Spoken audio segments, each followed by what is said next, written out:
4 blokes stand in a dirt alley behind a house in Texas, holding cans of beer, saying almost nothing. That's it.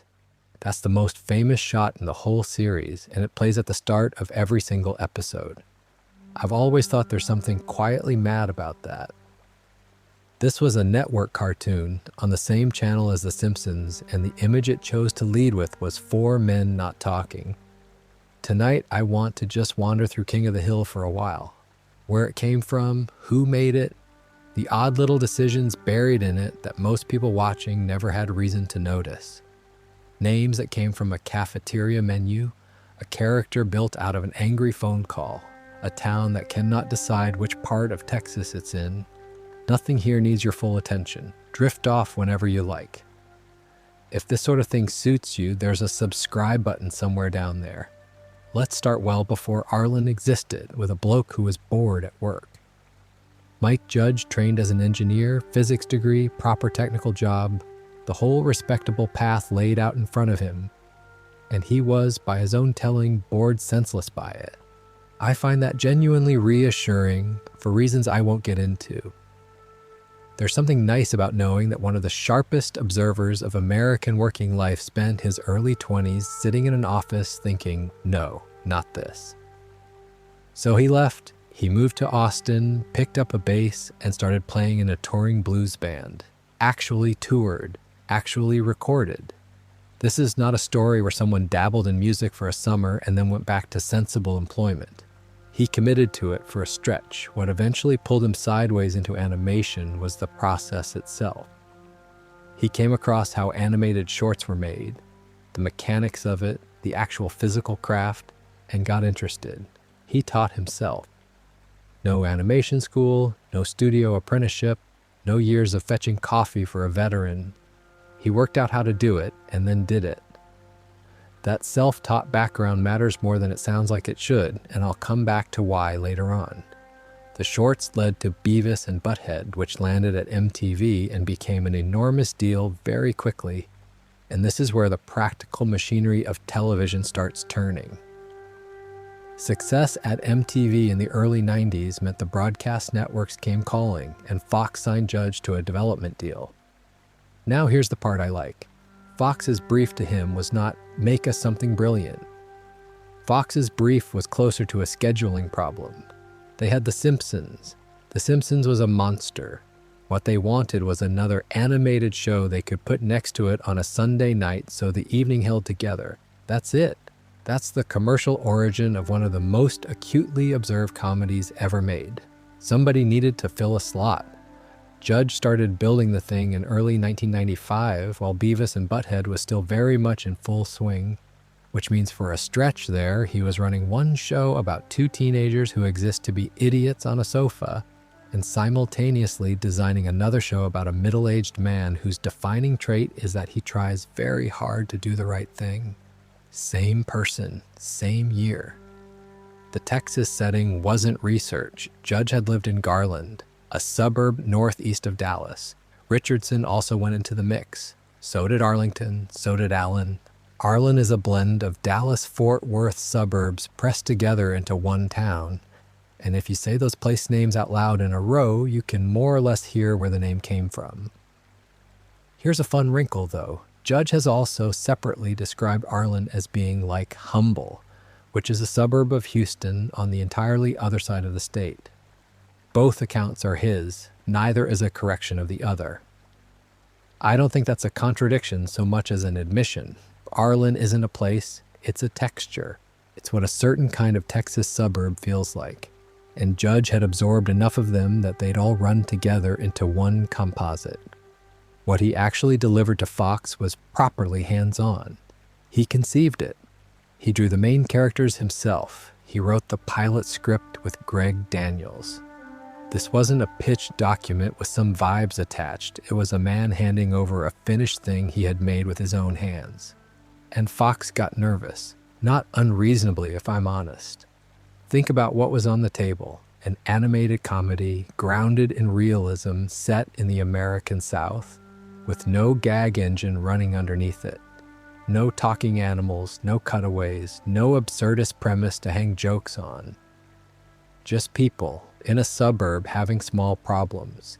Every instinct a network has says that doesn't work.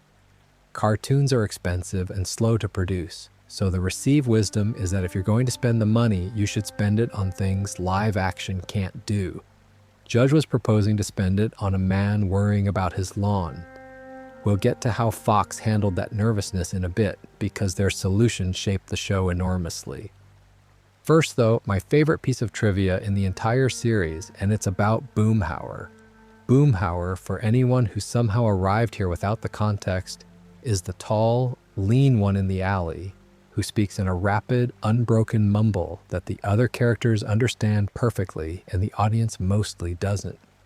Long strings of dang ol and man and I tell you what, with actual sentences hidden somewhere inside. That voice came from a voicemail. During the Beavis and Butthead run, Judge got a message from an angry viewer complaining about the show. The bloke was worked up, talking fast, rambling, running his words together, going on at length in a way that never quite arrived anywhere. And Judge listened to it and thought, well, that's a rhythm. He kept it. He built a character on it. And that character then ran for well over 200 episodes and became one of the most quoted voices in American animation. I love that completely. Somebody rang up to have a go at him and accidentally got immortalized.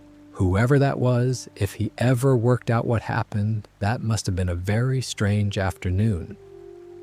Judge voices Boomhauer, by the way.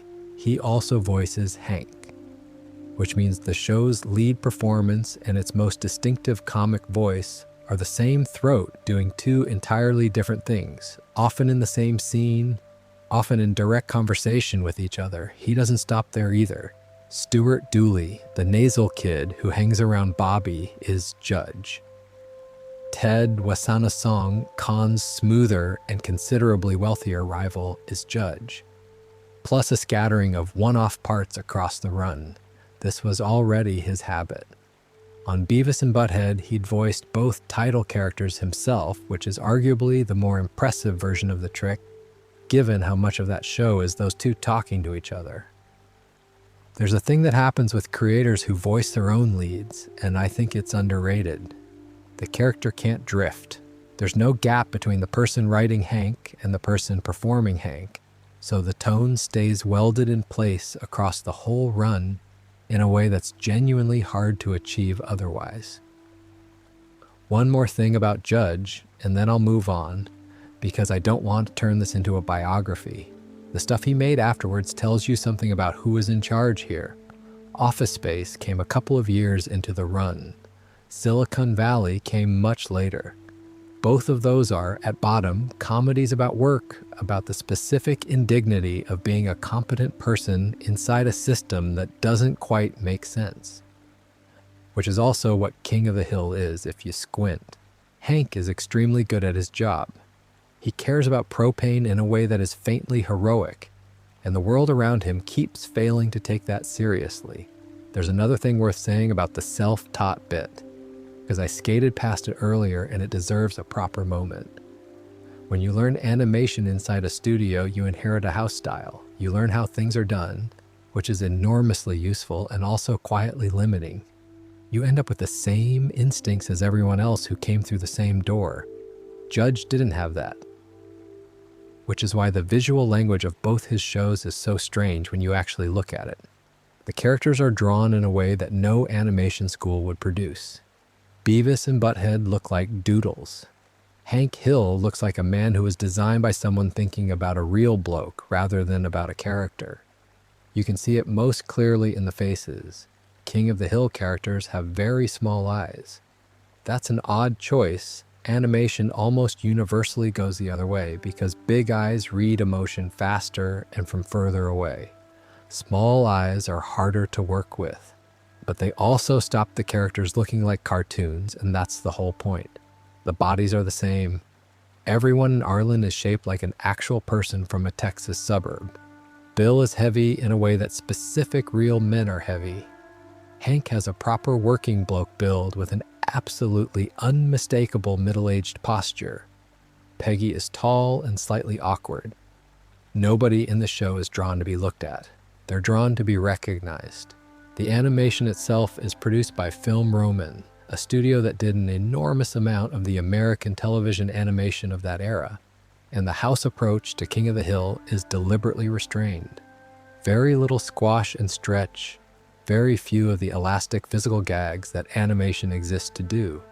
Characters mostly just stand there and talk, which sounds like a limitation and is actually a stylistic position. If you never break physics, then a scene where Hank walks out to his truck carries the same weight as a scene in a live-action drama. The medium stops announcing itself. I think that's the thing Fox couldn't quite see when they were nervous about the pitch. They were being offered a cartoon that had voluntarily given up most of the advantages of being a cartoon in exchange for something much harder to explain in a meeting. One more early days detail that I find quietly funny. While all this was happening, Judge was still the voice of Beavis and Butthead. He was simultaneously the voice of two teenagers who exist purely to sneer at everything, and the voice of a man whose deepest belief is that things should be done properly and treated with respect. Those are opposite positions, genuinely opposite, and they came out of the same person in the same period, which suggests to me that the sneering was never the point of the first show either. It was observation both times, he just pointed it at different people. There's a related thing about how his sense of humor works that took me ages to name. Judge's comedy almost never mocks its subject for being ordinary. Beavis and Butthead are idiots, but the joke is usually the world around them being just as daft. Office Space is savage about middle management and enormously tender about the people trapped under it. Silicon Valley does the same trick with money, and King of the Hill does it most completely of all. The people of Arlen are never held up for the audience to laugh at. They're allowed to be limited, wrong, stubborn, and small-minded, and the show still refuses to look down on them. For a network cartoon in 1997, sat next to a decade of animation that mostly ran on irony, that's a properly unusual thing to build. Anyway, that's the man, sort of restless, technically minded, entirely self-taught, with a good ear for the way people actually sound when they're annoyed. But Fox didn't just take his script and let him get on with it. They brought somebody else in, and that decision is the reason the show is the show. The person Fox brought in was Greg Daniels. At that point, Daniels was an experienced primetime comedy writer with a proper pedigree. Saturday Night Live earlier on, then The Simpsons, where he'd written some of the episodes people still rank near the top. He was, in television terms, a known quantity. Someone you hand a script to when you want it to work. And that is more or less exactly what happened. Daniels rewrote the pilot. Now, I want to be careful here because rewrote the pilot is the sort of phrase that sounds dismissive of Judge, and it shouldn't be. What Judge had was a world, a lead character, a visual language, and a tone. What the rewrite brought was structure and, crucially, people. Two of the characters we all think of as absolutely core to the show did not exist in Judge's first draft. Luann is Daniels. Cotton is Daniels. Sit with that for a second. Luann is the beauty school niece who lives with the Hills, who's sweet and daft and quietly the show's most consistent source of accidental sincerity. Cotton is Hank's father, the shinless war veteran who is monstrous to everyone and whose existence explains basically all of Hank's emotional compression. Neither was in the original. They were both invented by the writer Fox brought in because they weren't sure the concept worked. The supporting cast that was in Judge's draft got reworked too. Both men have described those early versions in more or less the same terms. Generic snaggle-toothed hillbillies. Which, credit to them, is a fairly brutal thing to say about your own first attempt. The specific fix that changed everything was Dale. In the original, he was one of the hillbillies. Daniel's idea was to make him a conspiracy theorist. That single adjustment is doing an enormous amount of work across the entire series. Dale as a paranoid is not just funnier, he's structurally useful. He gives the show a permanent source of confident wrongness sitting right next door to a man whose entire personality is trying to be correct. Hank and Dale are an engine. and the engine only exists because somebody looked at a stock rural character and thought, what if he believed the government was in his bins? The division of labor between the two of them settled into something fairly clean. Judge tended toward the political and satirical side, Hank's traditionalism bumping up against whatever new idea had wandered into Arlen that week. Daniels pushed the character work, the emotional grounding underneath the culture clash, the reason you'd care what happened to any of these people once the joke had landed. You need both. A show that's only the first thing is a lecture. A show that's only the second is a soap. King of the Hill sits in the overlap and stays there. Here's the bit that I think genuinely says something about Mike Judge as a person. When it came time to sort out credits, the standard industry move for someone brought onto a pilot written by somebody else is a developer credit. It's real, it's respectable, it means you shaped the thing. But it is not the same as being a creator, and it does not pay the same across a long run. Judge decided Daniels' contribution had been substantial enough that he should be credited as co-creator instead. He didn't have to do that. Nobody was forcing him. And on a show that went on to run for well over a decade in multiple lives, that decision has real money attached to it, quite apart from the legacy side. I've read a lot of behind-the-scenes stories about television, and that one stands out. People do not usually give away half of a thing they built. Once more piece of the early machinery, and this one's lovely and slightly strange. The writer's room had a reading assignment. Daniels had them read a book called The Death of Common Sense by Philip K. Howard, which is a critique of bureaucratic overreach and the way regulation can drift away from the thing it was meant to protect. The point wasn't to make the show about that. The point was calibration. If everyone in the room has read the same argument, everyone in the room has the same working model of how Hank sees the world. Not as a caricature of a conservative bloke, but as a man with a coherent position about how things ought to be done properly. That's why Hank doesn't collapse into a joke. The writers were all working from the same understanding of him, deliberately installed. There's also, and this delights me, an actual archive. The King of the Hill production archive is held at the Whitliff Collections at Texas State University in San Marcos.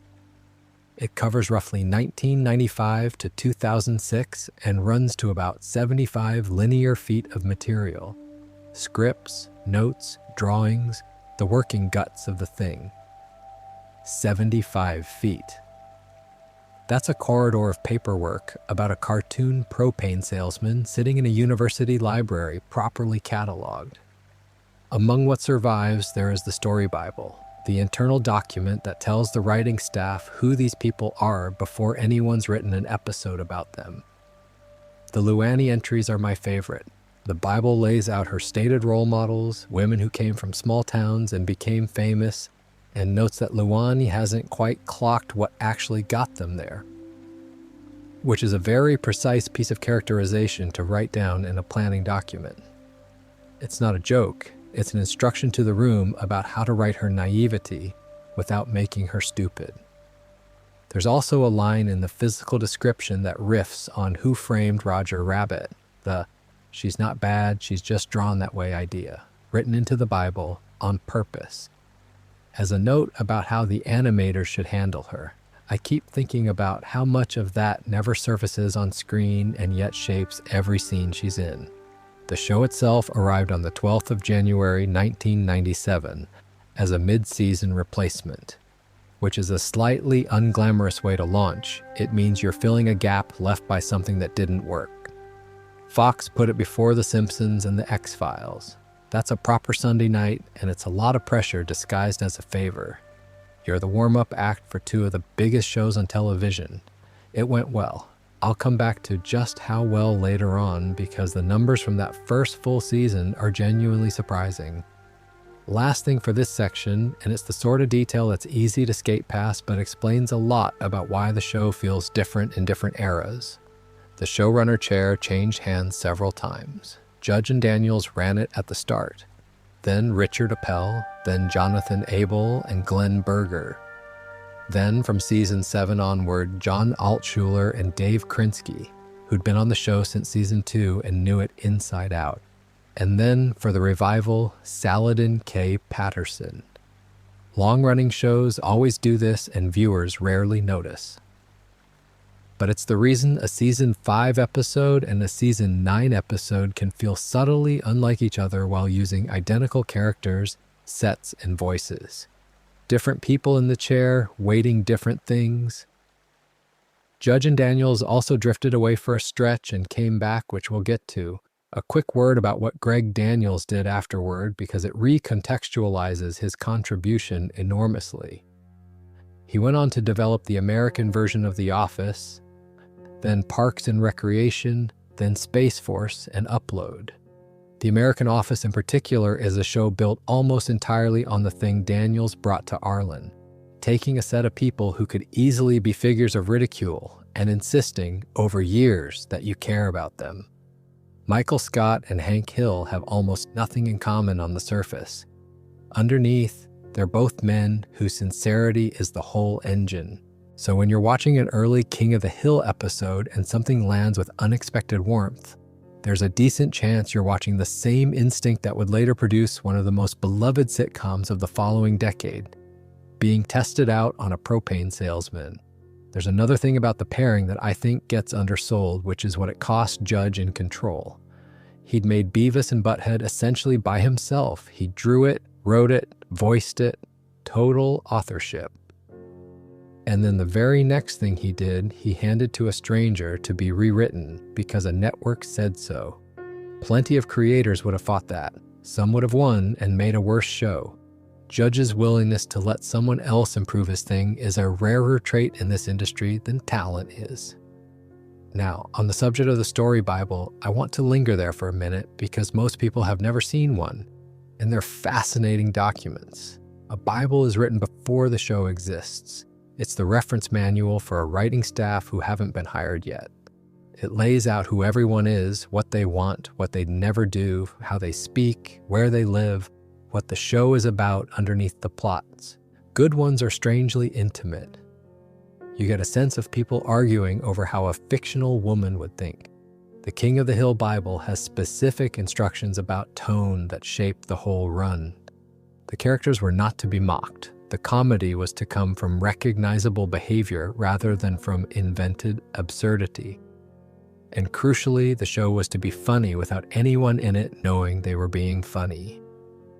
That last one is the hardest rule in comedy writing, and it's why the show has aged as well as it has. Nobody in Arlen is performing. Nobody delivers a line as though there's an audience. There's also a practical reason so much of this survived.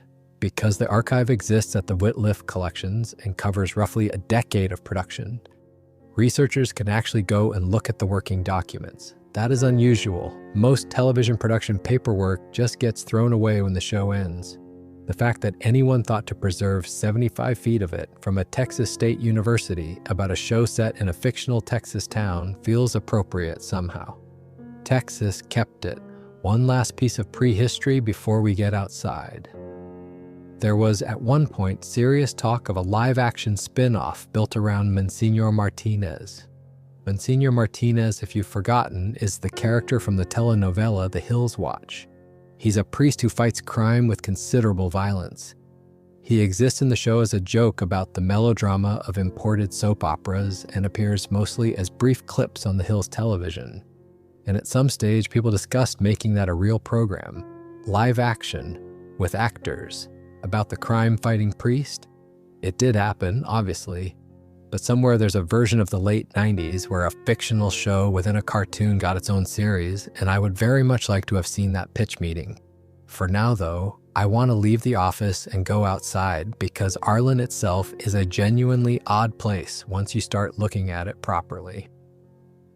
Here's a thing that took me an embarrassingly long time to notice. Nobody in King of the Hill ever tells you where Arlen is. Not vaguely, I mean the show goes 13 seasons and a revival without ever pinning it down. And when it does drop a geographic clue, the clues don't agree with each other. One episode places Arlen just north of the Brazos River, which puts it in central Texas. Other episodes have characters treating Houston as effectively local. Others behave as though Dallas is the nearest city of consequence. Those are not the same part of the state. They're hours apart. In the episode Harletown, the town is placed somewhere on the Chisholm Trail, which is a whole other set of coordinates again. And then there are the Mexico episodes, where characters drive to Mexico and come back within a time frame that no map of Texas will support unless Arlen is sitting more or less on the border, which the rest of the series flatly contradicts. The one thing that does hold consistent is that Arlen is always in the eastern half of the state.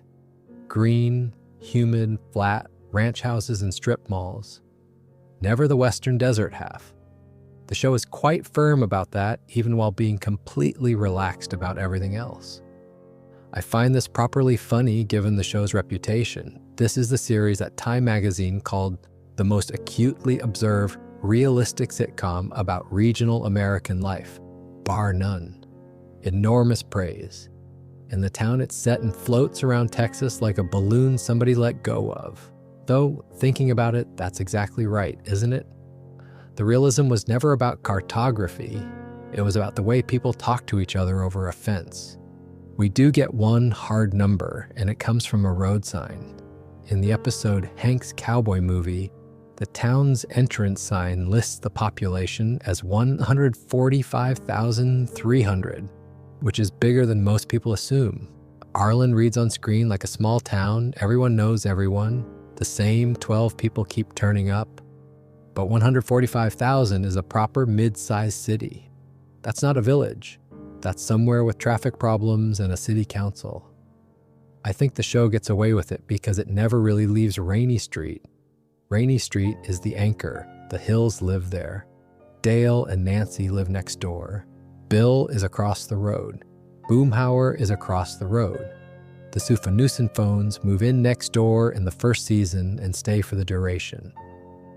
Practically every principal character in the series lives within about 30 meters of Hank's driveway. That's a sitcom convenience, obviously, but it's also doing something. A show about a bloke and his three mates from primary school who all still live on the same street in middle age is making a quiet point about the kind of life it's depicting. Nobody left. Then there's the school situation, which is one of my favorite running jokes that isn't actually presented as a joke. Bobby attends Tom Landry Middle School. There's also Arlen High, whose team is the Longhorns. And there's Staubach Elementary. Tom Landry was the Dallas Cowboys' first head coach and one of the most significant figures in American football. Roger Staubach was the Cowboys' quarterback in their first Super Bowl era. So the town has named its schools after the local football institution, which is either a very good bit of satire or a very accurate piece of observation. Possibly both. There's a lovely continuity slip in the schooling too. Early on, if you look at the markings on the school buses, the district is Heimlich County. Later in the run, it's quietly become Arlen Independent School District instead. Nobody addresses this, nobody explains it. At some point, somebody in the art department presumably decided the earlier version was wrong or unwieldy, changed it, and everyone moved on. I only mention it because that kind of thing is invisible unless you're specifically looking, and once you've seen it, you can't unsee it. Bill works at Fort Blanda, which is a small army post near Arlen. He's a barber there in the army, which we'll come back to properly. And then there's Mega Low Mart. Mega Low Mart is the enormous discount superstore that arrives in Arlen and starts hoovering up local business. It's the show's stand-in for a very specific and very real thing that happened to American towns in the 90s, and it's used repeatedly across the run, not as a one-off gag, but as a genuine recurring force in the town's economy. Here's the fact most people don't have. Mega Low Mart also appears in Bless the Hearts. Bless the Hearts was a later Fox animated series set in North Carolina that ran from 2019 to 2021. It shares a universe with King of the Hill, loosely, and Mega Low Mart is the connective tissue. A couple of King of the Hill story editors were involved in it. Mike Judge was not. I always think that's a slightly odd arrangement, a soft shared universe built by people who worked on the original, with the original's creator not part of it. It's not a scandal or anything, it's just a strange little corner of television bookkeeping. Coming back to the town itself for a moment, what Arlen does very well, and what I suspect is the actual reason for the geographic vagueness, is stay recognizable to an enormous number of people. If you fix the town in one spot, you make it a place. If you leave it floating, it becomes everyone's town. There's a version of Arlen in most countries, honestly. Ours look different building materials, different weather, considerably less propane, but the shape is the same, a place that's too big to be charming and too small to be exciting, where the supermarket opening is genuine news. That's the thing the show is actually accurate about, not the map. One more detail before we move on, and it's small, but it stuck with me. The Hills live in a ranch-style house. Single story, low roof, garage at the front, a bit of lawn. That house design is one of the most common in post-war American suburbia, and it is not photogenic. Nobody chose it because it looks good on screen. They chose it because it's what's there. That instinct, pick the ordinary version, not the interesting version, runs through the whole production. The alley behind the house, the pickup truck, the chain link fences, it's all resolutely unremarkable. And the show trusts that unremarkable is enough. While we're on the subject of the town, there's a comparison worth making that I think explains the design choice completely. Springfield in The Simpsons does exactly the same thing. Its location is a permanent running joke. The show has spent decades refusing to place it in a state, and the refusal is part of the gag. King of the Hills version is different in an important way, though. The Simpsons is winking. It knows you're trying to work it out, and it's enjoying itself. King of the Hill isn't winking at all. It just genuinely doesn't care because the question has never once been relevant to what's happening on screen. That's a subtler kind of confidence, and I prefer it, though I recognize that's entirely a matter of taste. The town's actual texture is where the detail work went instead. Arlen has strip malls. It has a mega low mart. It has a mall with a food court. It has a country club that Hank is not a member of, and a bar, and a gun range, and a barbecue place, and a church, and a middle school with a car park where things happen. None of that is invented. That's an inventory of a real American suburb, assembled by people who had lived in one. And the show uses the geography consistently at street level, even while it's completely loose at map level. The alley is always behind the house. The Sufanusen phones are always next door. Bill's front door is always where it was last week. You could draw Rainey Street from memory after a season and get it more or less right. That's the trade. Precision where you'd notice, vagueness where you wouldn't. There's a detail about the alley itself that I only clocked recently. It's a real feature of the housing style. A lot of post-war American suburban developments put utility access and rubbish collection behind the houses rather than in front. So there's a service lane running down the middle of every block, which means the alley isn't a set. It's what those neighborhoods actually have. And what happened in real life, as in the show, is that the alley became the social space because it's the bit of your property nobody's judging, where you can stand about without it being an occasion.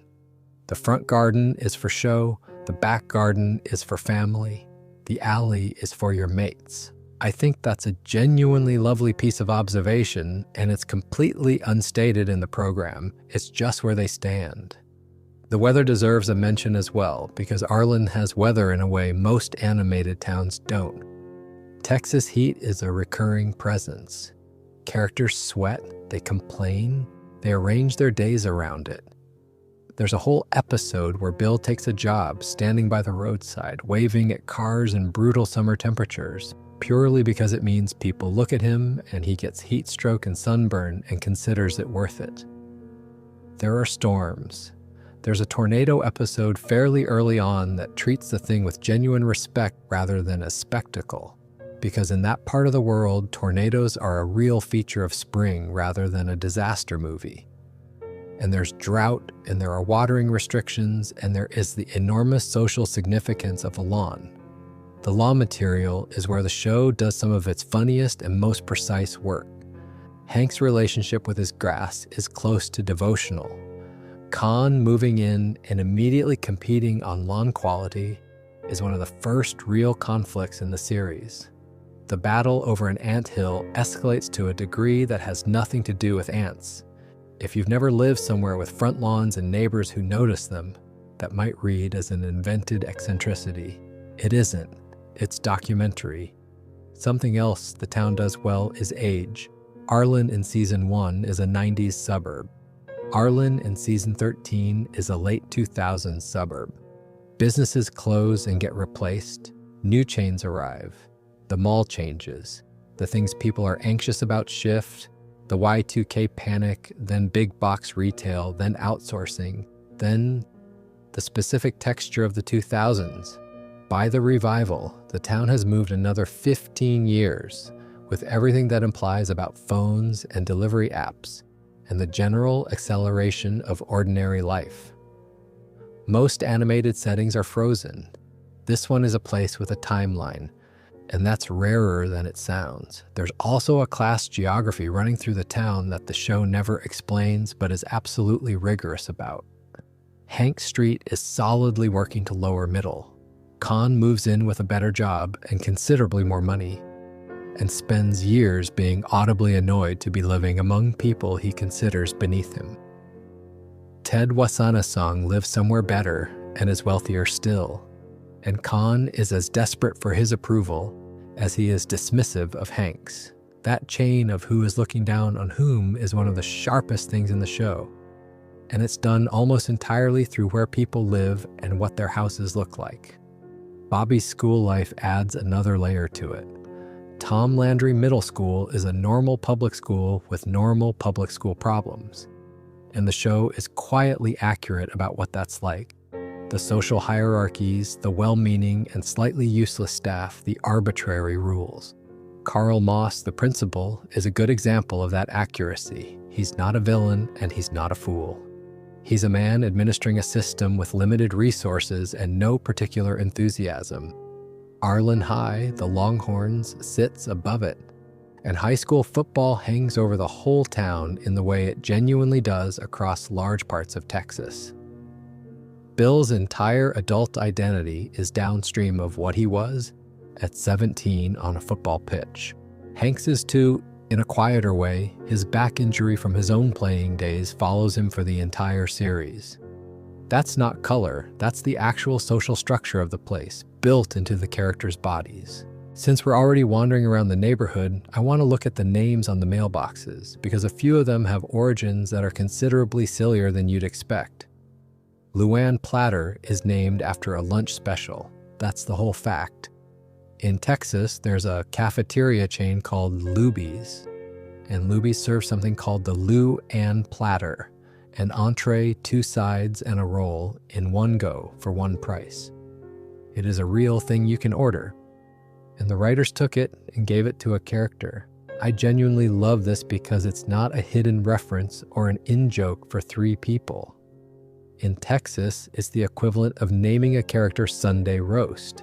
Everybody watching would have clocked it immediately and thought, oh, they've done that, and then carried on with their evening. Once you know that one, the rest of the naming starts to look a lot more deliberate. Hank's dog is called Lady Bird, after Lady Bird Johnson, the Texas-born First Lady, which is already a nice touch. But the show goes further. In the series' own account, Lady Bird is descended from the bloodhound that tracked down James Earl Ray after the assassination of Martin Luther King. That is an extraordinary amount of backstory to give a dog who mostly lies on a porch. And it's exactly the sort of thing Hank would know and would mention, unprompted, at a barbecue. Bill's surname comes from inside the building. Jim Dautrieve was a writer and producer on the show for years. His name went on the character. Writers do this constantly, and it's usually just a favor or a laugh. What makes it slightly funnier here is what got attached to it. Bill's full name is William Fontaine de la Tour Dautrieve, which is a name with an entire Louisiana aristocratic history folded into it. So the saddest, most beaten-down man on the street is carrying around the name of a French colonial dynasty. The show does eventually explore this. There's a whole thing about the Dautrieve family line and its dwindling numbers. But even without that, the gag lands on its own. Grand name, army haircuts, deep depression. Boomhauer's first name is Jeff. This is not revealed until the 13th season. 13 seasons, the bloke is in the opening titles of every episode, and it takes until the final year for anybody to say his given name out loud on screen. His full name, for the record, is Jeffrey Dexter Boomhauer III, which means somewhere out there are a Boomhauer I and a Boomhauer II, both presumably also completely incomprehensible. Dale's is better documented. Dale Alvin Gribble, birthday the 12th of July, and most importantly, Rusty Shackelford. Rusty Shackelford is the alias Dale uses whenever he needs to conceal his identity, which is often. It's not a one-off gag. It recurs across the entire run and eventually becomes a genuine piece of fan shorthand. The joke inside the joke is that Rusty Shackelford is a real person. He's a kid Dale went to school with. Dale has simply appropriated a living man's name and used it for years of low-stakes subterfuge, which is both criminal and extremely in character. There's also a story that the animators drew Dale to resemble Johnny Hardwick, the man who voiced him. I'll be honest, I've seen this repeated a lot and I can't verify how firm it is, but you can look at the two and decide for yourself. Something in the jaw, I think. The Hill's full names are worth having. Hank Rutherford Hill, Robert Jeffrey Hill. Peggy was a Platter before she married in, which is where Luann comes from, Peggy's side, Peggy's family, Peggy's sister's daughter. Peggy, incidentally, is from Montana, not Texas. She's an incomer who has out-Texased everyone around her, which is a very real phenomenon and one the show never draws attention to. Then there's the Suppanusin phone household next door, Con, Min, and their daughter. And here's a detail a lot of people miss.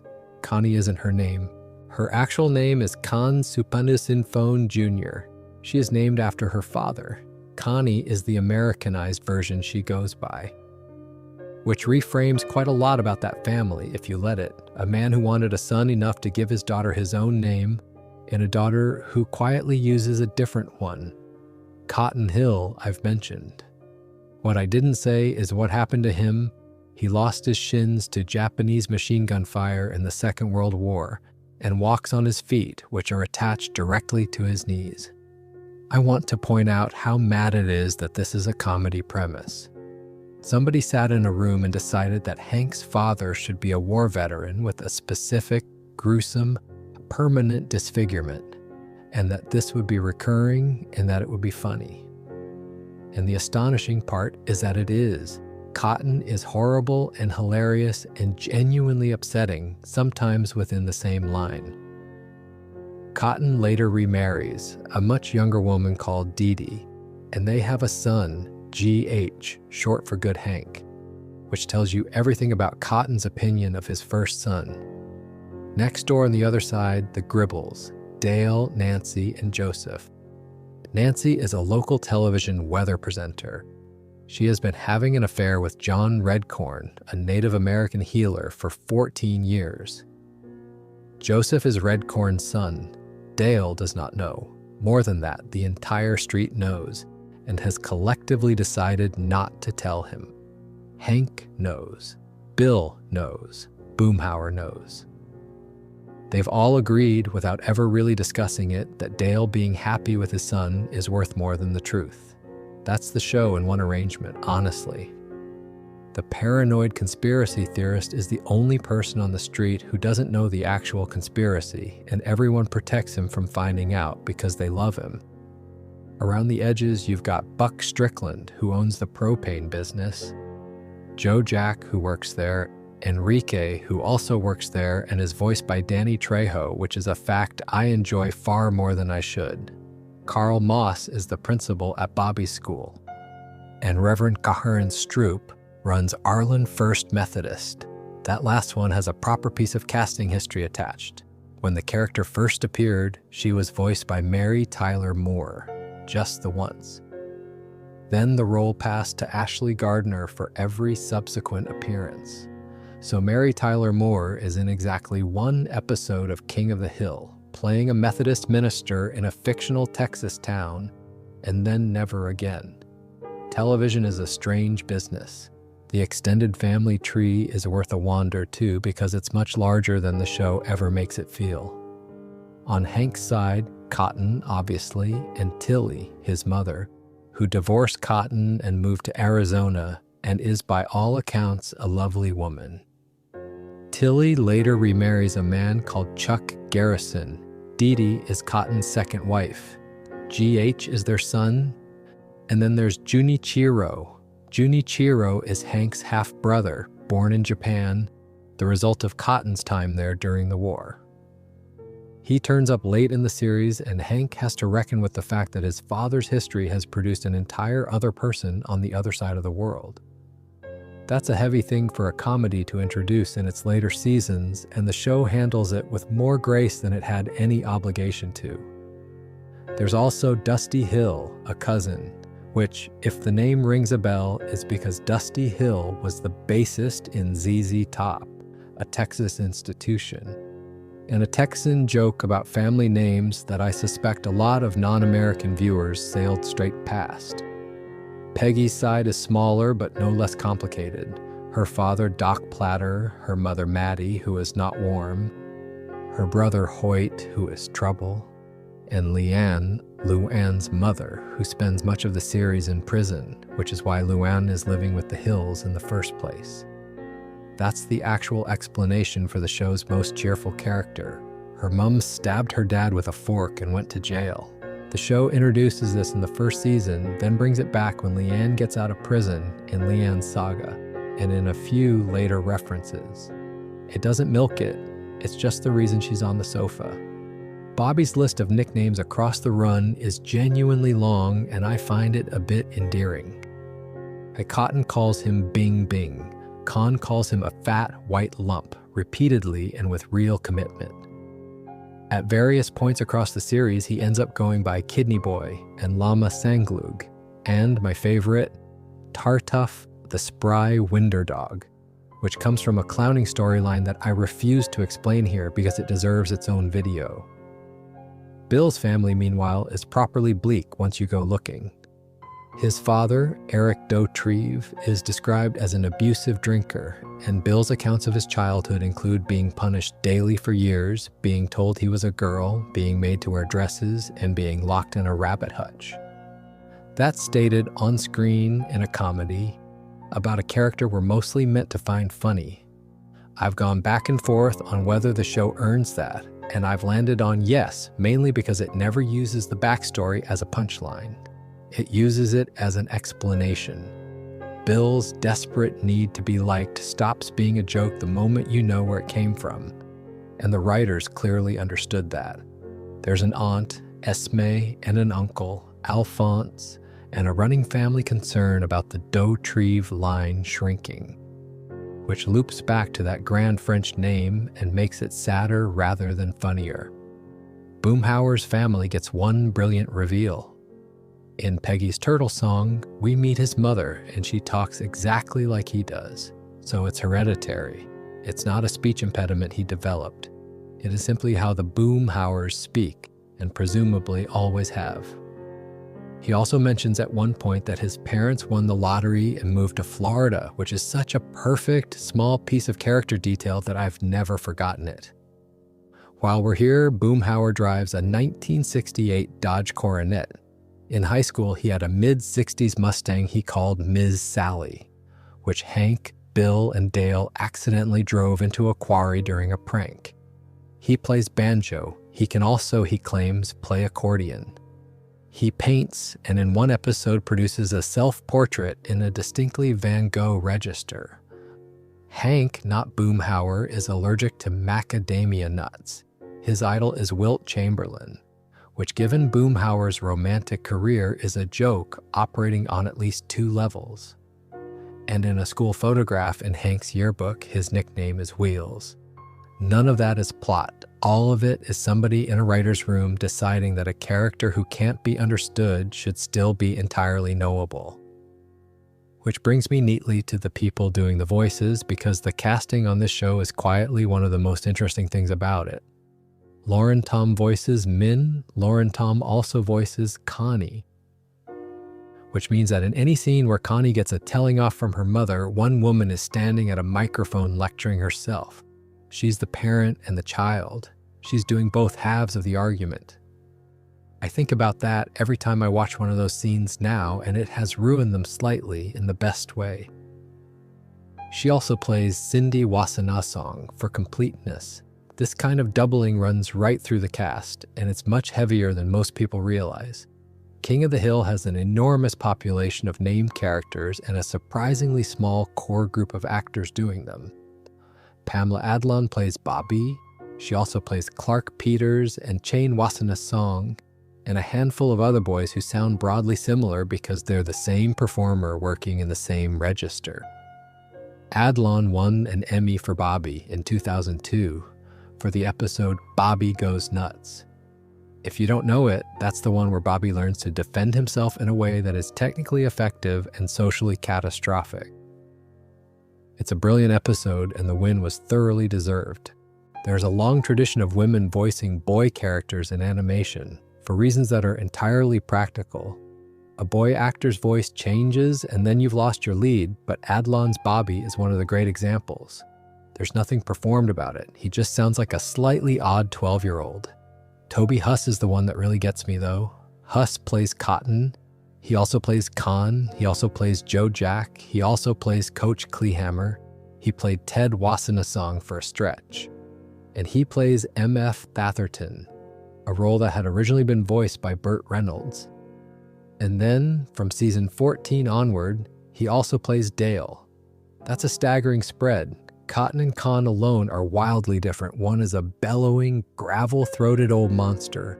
The other is a tightly wound suburban professional with a completely different accent and rhythm. Same bloke, often in the same episode. Stephen Root does the same trick with less fanfare. He plays Bill, the sad, gentle, defeated one. And he plays Buck Strickland, the loud, disreputable, morally bankrupt boss. Here's the part of Root's story I find genuinely charming. For the first few seasons, he wasn't credited at all. He was under contract to NBC at the time for news radio, and the contractual arrangement meant his work on a Fox cartoon couldn't carry his name. So he was on screen every week doing 2 significant characters uncredited because of paperwork at a rival network. Brittany Murphy voiced Luan for the show's original run. She was also, for the first 4 seasons, Joseph Gribble. So young, Joseph and Luan are the same actor. Breckin Meyer took over Joseph from season 5 when the character aged up considerably in one jump. Then there's Johnny Hardwick, and his root in is one of my favorite bits of the whole production story. Hardwick was a stand-up comedian. Greg Daniels saw his set in Los Angeles and hired him not as a voice actor but as a writer. He joined the writing staff first. The voice came after, and once he had it, he kept doing both jobs, plus more. Across the run, Hardwick worked as a writer, a story editor, and a producer on the show, while also voicing Dale. He also voiced Tug, the overexcited sports announcer who turns up at Arlen sporting events. He wasn't the first choice for Dale, though. Daniel Stern, the narrator from the Wonder Years, was attached to the role before Hardwick took it. I want to be straight with you here. The accounts of what happened differ. Some say Stern was offered it, some say he was cast and departed over money. I don't think anyone outside the production knows the exact shape of it, so I'll leave it as Stern was attached, and then he wasn't, and Hardwick got it. Whatever the mechanism, it was the right outcome. Hardwick's Dale is inseparable from the character. That flat, absolutely certain delivery, a man who has never once considered that he might be wrong about anything, is not a thing you could easily reproduce. Ashley Gardner plays Nancy and later took on Reverend Stroop. John Redcorn has had a couple of voices. Victor Aaron originated the role, and after his death, Jonathan Joss took it over and played him for the bulk of the series. Kathy Najimy came to Peggy from a very different place. Sister Act, Hocus Pocus, a run of live-action comedy work. Peggy is a properly difficult part when you think about it. She has to be confident to the point of delusion, frequently wrong, and still someone you're rooting for. Najimy holds all 3 at once, week after week, without ever letting one crowd out the others. And Gray Delisle provided additional voices in season 14, playing among other things Luke Jr., the son of Boomhauer's girlfriend. Now, there's a harder part of this, and I want to handle it plainly rather than skip it. Several of the people who made the show are no longer with us. Brittany Murphy died in December 2009, a few months after the original run ended. Johnny Hardwick died on the 8th of August 2023 at 64, before any of his revival work had aired. Jonathan Joss died on the 1st of June 2025. Hardwick had recorded 6 episodes for the revival before he died. Joss had recorded lines for 4. I'm not going to dwell on any of that because this isn't that kind of video, but it seemed wrong to walk through a whole section about the voices and leave it out. They did the work, it's in there. What I'll say instead is that the continuity in this cast is remarkable by any standard. Mike Judge has been Hank since the pilot. So has Kathy Najimy as Peggy and Pamela Adlon as Bobby. Stephen Root, Lauren Tom, Toby Huss, all still there, decades on, doing the same voices. Very few shows manage that. Most reunions are half strangers reading old lines. This one genuinely isn't. The revival cast is worth going through too because it's a slightly different shape. Khan is now voiced by Ronnie Chieng, which is an interesting choice. Chieng is a stand-up and actor with a very distinctive delivery of his own, and he's stepping into a part Toby Huss had held since the first season, while Huss moves across to Dale. Joseph is now played by Ty LeClaire, who has described his audition as completely blind. He had no idea who he was reading for. He went in thinking it might be a single guest spot on one episode, and it turned into 2 years of work. I love that as a snapshot of how this job actually goes. You walk into a room, read some lines for a character nobody will name, and it turns out to be a legacy role in a show people have loved for 30 years. Chain Wasana's song is played by Ki Hong Lee in the revival. Keith David has joined the voice cast. Gray Delisle, as I mentioned, came in with season 14 and covers a spread of background parts alongside Luke Jr. What strikes me about the whole arrangement is how carefully it's been handled. Nobody has been quietly swapped and hope passed. The recasts are acknowledged, the reasons are public, and in Dale's case, the production has been open about the fact that they're carrying on someone else's work rather than replacing it. There's a technical thing about voice acting on this show that I think explains a lot of its quality, and it's about how the sessions run. Most American animation records actors separately. It's simply easier, schedules don't have to align, and you can pick up lines whenever someone's free. The downside is that nobody is ever actually talking to anybody. Every conversation in the finished show is assembled from people performing alone in a booth against a script. You can hear it when it's done that way. The rhythm goes slightly wrong. Overlaps don't happen. Interruptions feel placed rather than lived. King of the Hill's dialogue does not sound like that. The alley scenes in particular have a genuine hangout rhythm, pauses, half-finished thoughts, people not quite listening to each other. Some of that is writing. A lot of it is performance decisions made by people who have been doing these voices together for a very long time. That's the compounding benefit of the cast staying put for decades. Adlon knows how Judge plays Hank. Judge knows what Najimy will do with a Peggy line. They've had 30 years to learn each other. I want to say one more thing about Adlon's Bobby because it's the performance I think is most underrated in the whole series. Bobby is a difficult character to write and a nightmare to play. He's a 12-year-old boy who is not athletic, not cool, not conventionally impressive, and whose father is quietly disappointed in him. The obvious version of that character is pathetic. The slightly less obvious version is a smart aleck who wins every scene. Adlon plays neither. Her Bobby is cheerful, genuinely, robustly cheerful. He likes himself. He has no idea he's supposed to feel bad, and when he does register it, he recovers quickly. That choice is why the father and son material works at all. If Bobby were sad, Hank would be a villain. Because Bobby is fine, Hank's disappointment becomes Hank's problem, and the show can be gentle with both of them. That's a lot of load-bearing work being done by a vocal register, and it's why the 2002 Emmy still looks correct 2 decades later. I should say more about Brittany Murphy's Luann because it's a performance that tends to get discussed only in the context of what happened afterwards, and it deserves better than that. Luann is written as naive. That's the brief. And naive characters in comedy almost always end up as one of 2 things, either a punchline the audience is invited to feel superior to, or a saint whose innocence is used to make everyone else look bad. Murphy plays her as neither. Her Luann is warm, quick in short bursts, genuinely emotional, and completely without guile. When she's upset, she's properly upset. When she's happy about something small, she's fully happy about it. There's no distance in the performance at all. That's harder than it sounds, because the writing gives her some fairly silly material. The beauty school storylines, the Christian puppet show on local cable access, the ongoing business with Buckley, all of it could tip into mockery with a slightly cooler read. It never does, and I think that's the actor rather than the page. There's also the doubling I mentioned, which becomes strange once you sit with it. For 3 seasons, Murphy was playing both Luann and young Joseph, a teenage girl living in the Hill House, and the small boy next door, whose parentage everyone is quietly hiding. 2 sides of the same street, same throat. Then Joseph aged up in a single jump between seasons and Breckenmeyer took over, which is one of the more abrupt recasts in the show's history, and one it handles by simply not commenting. The other performance I'd flag as underrated is Stephen Root's Bill, and specifically what he doesn't do with it. Bill could be played big.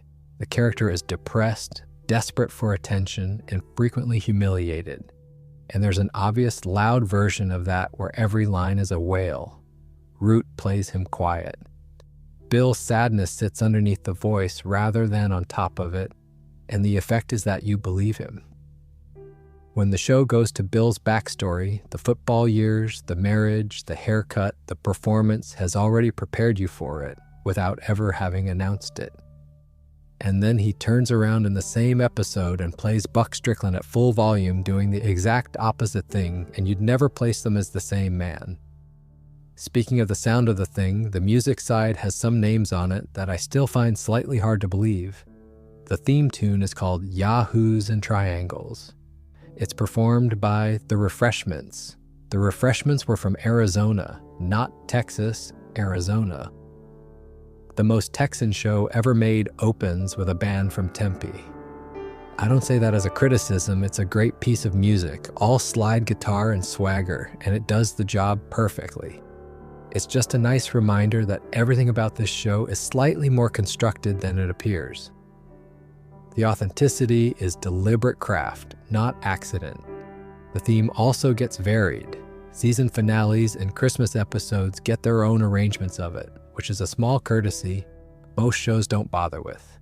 Same tune, different clothes, so the episode feels like an occasion before a single line is spoken. For the revival, the closing credits theme was re-recorded by Billy Strings, which I think is a genuinely inspired choice. Bluegrass, virtuosic, extremely of the moment without being trendy. It signals that the show has come back without pretending no time has passed. The composing credits across the run include Roger Neal, John O'Connor, Greg Edmondson, and John Frizzle, and Chuck Mangione. Chuck Mangione is the flugelhorn player. Feels so good? You know the one, even if you don't think you do, it's been in adverts and lifts for 40-odd years.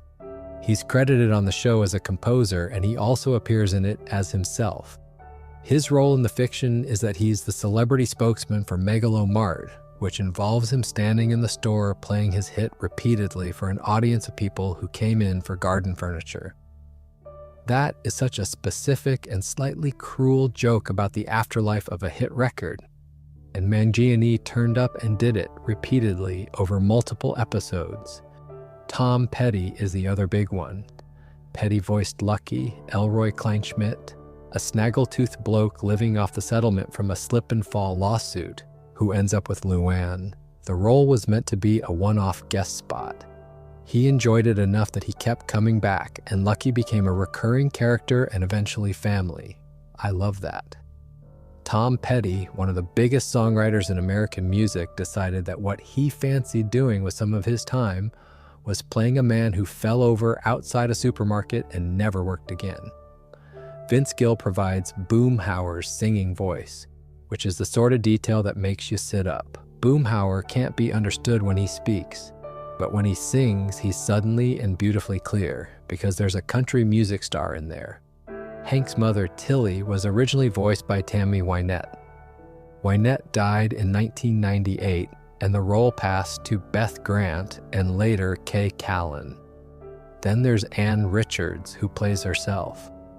Richards was the governor of Texas, an actual head of state government, one of the most quotable politicians of her era, turning up in a cartoon to be herself. That's not celebrity stunt casting. That's a state signing off on how it's being portrayed. Which brings me to the guest list generally, and this is where I have to just read some names out because the scale of it doesn't land otherwise.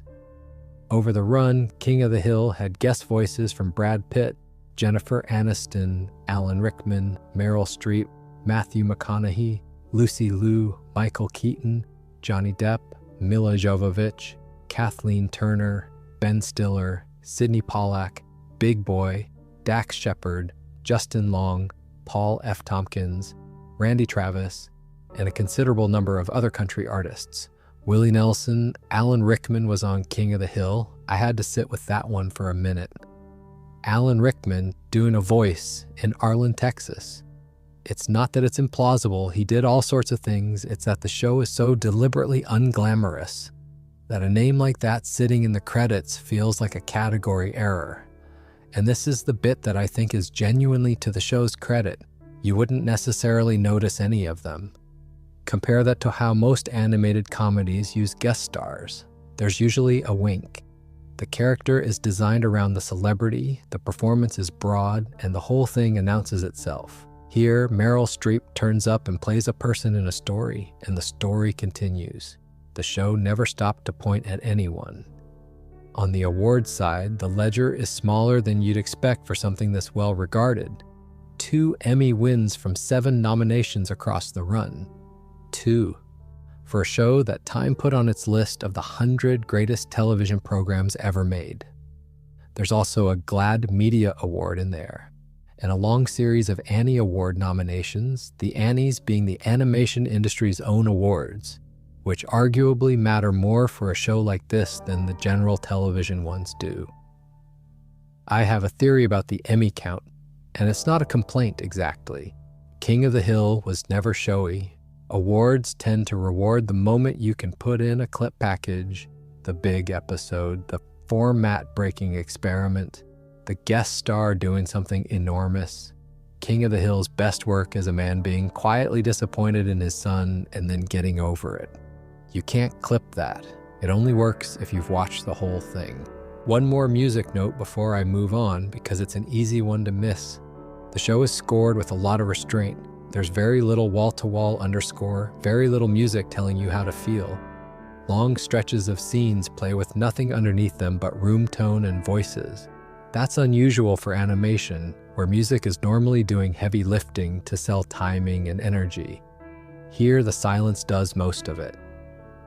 Which is probably also why it works so well as something to fall asleep to. There's nothing in the mix that suddenly jumps. There's a wider point buried in the guest casting that I keep chewing on. Getting a name like Meryl Streep or Alan Rickman into a cartoon is not hard for a hit show. Everyone does it. What's hard is having them and not using them, and the discipline that requires from the people making it. Because there is enormous commercial pressure the other way. A guest star is promotional material. Networks want the name in the listing, the trailer, the press release. A show that hides its guests is throwing away marketing. King of the Hill did it anyway, over and over, for its entire original run. I think that's the clearest evidence of what the production actually valued.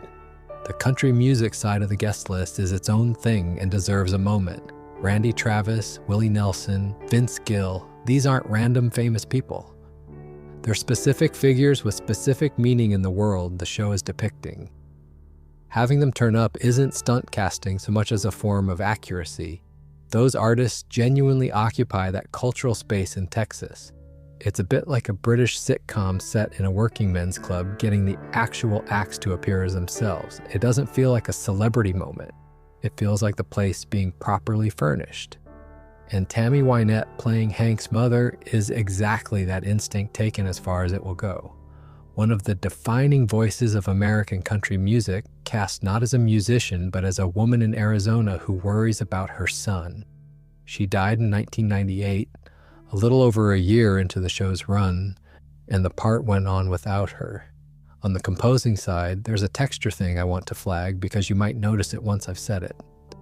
The score leans heavily on guitar, not orchestral, not synthesized, not the bright cartoon instrumentation you'd expect.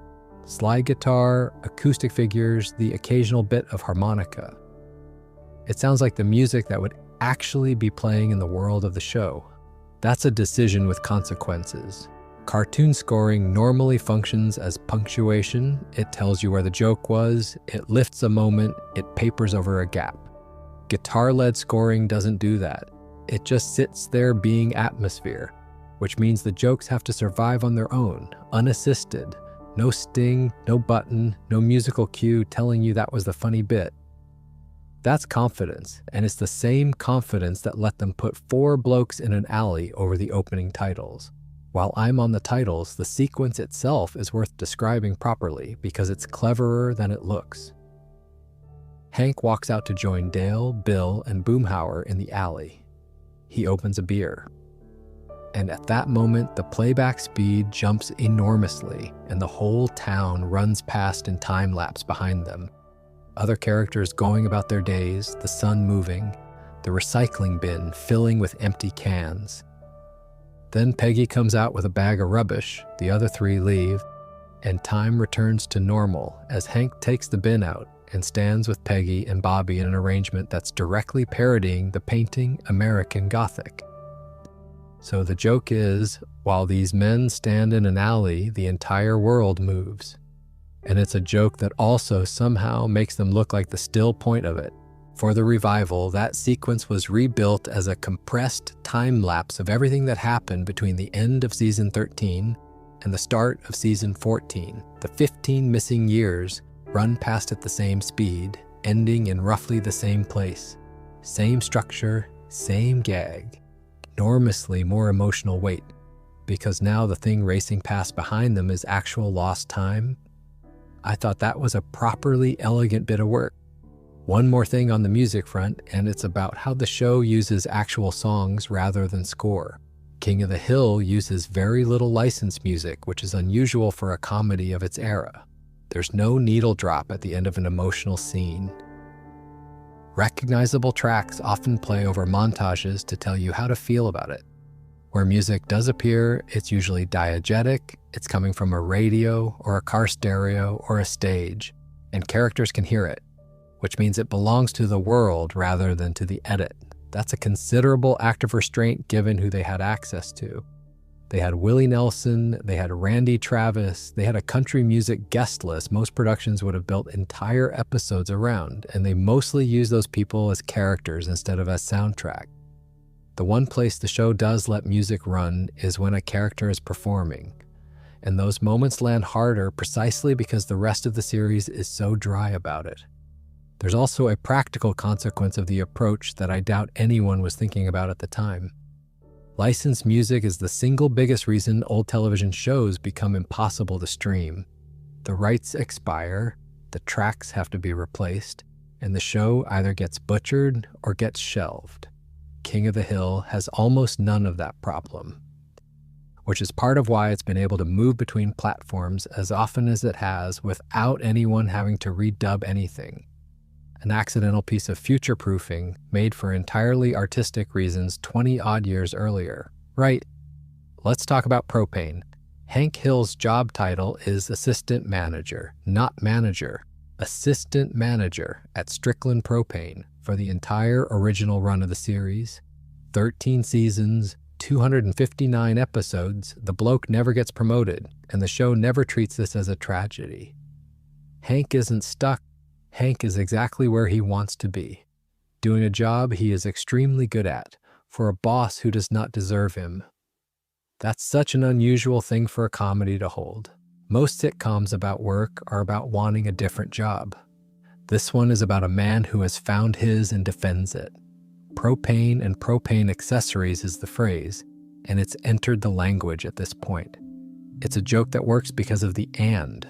The accessories are doing all the comedy, the fact that he's mentally categorizing his stock, that the accessories are their own division in his head, that he says it the same way every time, like a man reciting a wedding vow.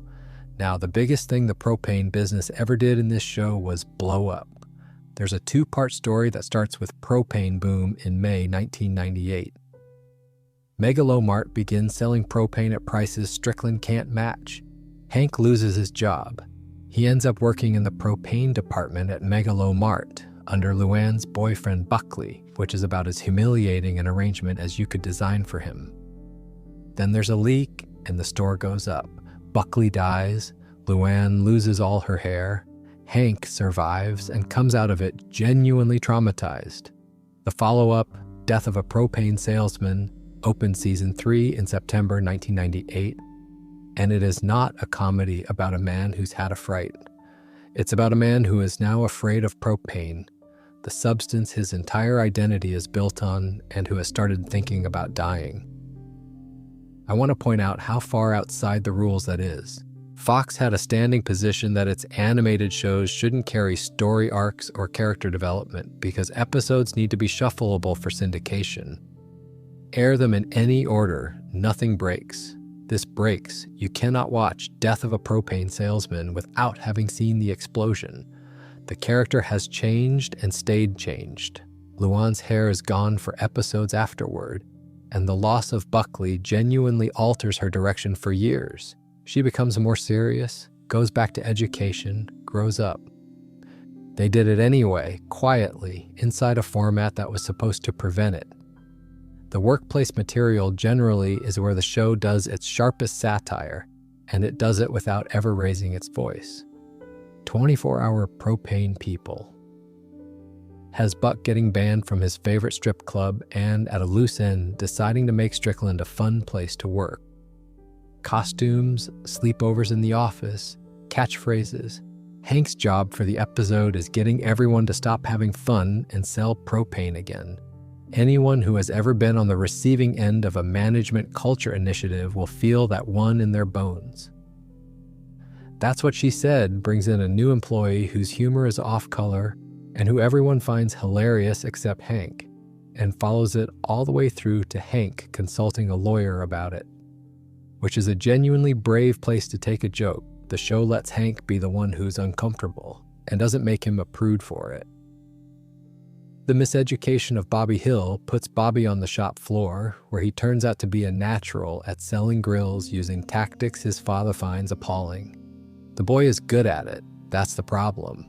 And Hillenium is Hank preparing for Y2K, which involves stripping modern technology out of the house and buying Peggy a grandfather clock instead of the computer she asked for. Then there's the charcoal episode. In Hank and the Great Glass Elevator, Peggy and Bobby try charcoal grilling and start doing it behind Hank's back. When he finds a briquette in the kitchen, the show plays it exactly like a parent discovering drugs. He's not angry, he's devastated. The line I always come back to is Hank shouting that there's soot under his boy's nails and that you don't get that from a clean burning fuel. It's a perfect joke because it's completely sincere. Hank isn't doing a bit, he means it. There's also the George Foreman scene where Foreman asks whether Strickland might stock his grills, and Hank politely explains they have a strict policy against novelty grills. When Foreman takes offense, Hank doubles down and describes the thing as being more like an iron, turning down George Foreman to his face on a point of principle about grilling. That's the character in miniature. Buck Strickland, meanwhile, is worth a moment. He's a genuinely disreputable man, dishonest, adulterous, financially reckless, frequently drunk, and the show never redeems him. That's rare. The usual structure would be a gruff boss with a heart of gold underneath, revealed in episode 9. Buck doesn't get that. He remains awful. Hank remains loyal to him anyway. And the show lets that be an uncomfortable fact about Hank rather than a flaw in Buck. Around the shop, Joe Jack and Enrique, who is voiced by Danny Trejo. I mentioned that earlier, and I'm mentioning it again only because I want you to picture Danny Trejo standing in a booth saying propane-related dialogue. Bill's working life is its own thing. He's an army barber at Fort Blanda, a sergeant in the actual United States Army cutting hair. Which means Bill has military standing. He is trained. This becomes relevant occasionally in a way the show enjoys enormously because the least imposing man on the street is also technically a soldier. His backstory is the sad one. In high school, he was the star of the football team, long-haired, nicknamed the Billdozer for his ability to shove tacklers out of the way. Then he married Lenore, the marriage collapsed, and he cut his own hair off with a weed whacker. That is the actual explanation for how he looks now. He did it to himself with garden equipment after a divorce. Dale runs his own pest control business, which is a lovely detail when you consider his politics. A man who believes the government is watching him has arranged his working life so that he answers to nobody and drives his own van. And Boomhauer's job is famously withheld until the series finale. There are hints early on that he might be an electrician. The show actually confirms it early on. I'll come back to how that resolves because it happens right at the end and it's a strange piece of writing. Peggy's working life is its own long, slightly heartbreaking thread, and I don't want to skip it. She begins the series as a substitute Spanish teacher. The joke, established immediately, is that her Spanish is terrible. Not slightly rusty, genuinely, confidently wrong, delivered to a room of children with total assurance.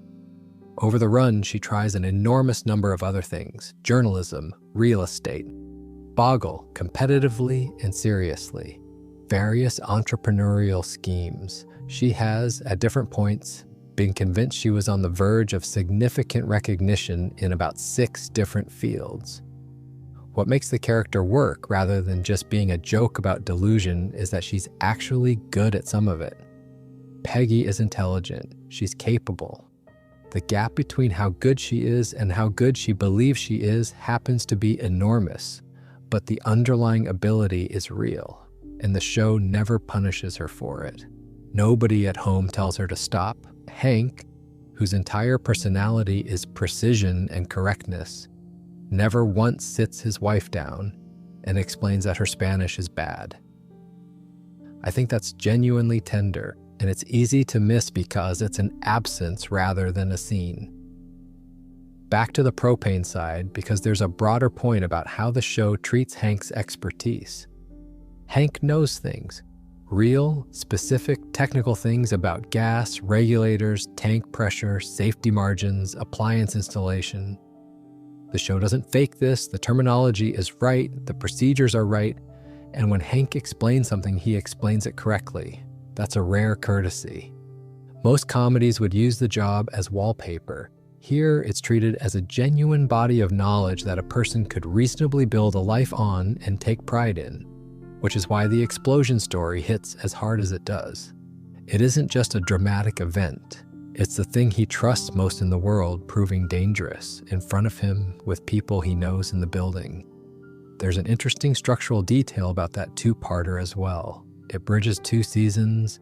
The explosion closes season 2 in May 1998, and the aftermath opens season 3 that September.